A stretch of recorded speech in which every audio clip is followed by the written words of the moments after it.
Les légumes oubliés, comme cette fleur de bananier appelée baba de figue, Gérard Rangama en a fait le fleuron de son entreprise agroalimentaire. En valorisant les produits de son enfance, l'entrepreneur réunionnais a fait le pari de concilier économie et tradition. C'est un patrimoine culinaire, hein. C'est laissé un peu à l'abandon pour d'autres substitutions d'alimentation plus modernes.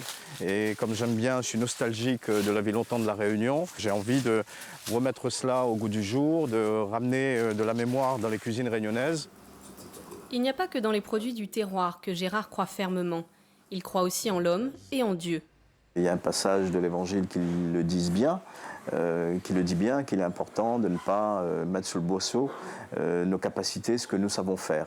Mais il faut les faire fructifier et faire partager cela également à ceux et celles qui souhaitent faire la route avec nous.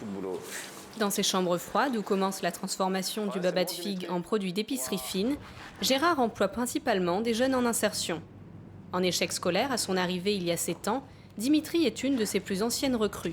Mais avant, j'ai fait rien, donc je traînais dans la rue avec les camarades et tout comme ça. Donc maintenant, je suis dans le métier, donc je suis content en fait.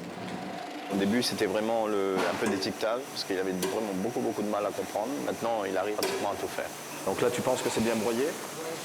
Oui, encore des... Bon, ça, il faut qu'on l'enlève.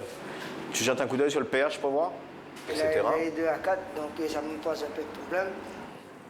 C'est le challenge que je me suis fixé.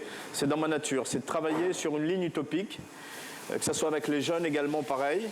Même si un jeune, il ne sait pas lire, il ne sait pas écrire, qu'il a des difficultés dans sa vie, j'estime qu'il est toujours possible de pouvoir faire qu'il sort avec de la compétence, avec de la compétitivité, du savoir-faire.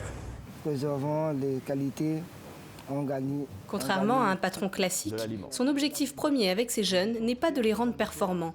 C'est surtout les aider à s'épanouir, à ce qu'ils viennent travailler dans une entreprise qu'ils soient enthousiasmés, qu'il y ait de l'intensité dans le travail, qu'ils ont envie de se surpasser, d'apprendre des choses, d'être curieux, de poser des questions. Et auquel cas où ils souhaitent pousser un peu plus loin leur perspective de développement personnel, qu'ils souhaitent travailler ailleurs dans une autre entreprise, qu'ils aient des compétences. Sur la centaine de jeunes que Gérard a accompagnés, 75% de ceux qui ont quitté Soleil Réunion ont trouvé un contrat ou une formation.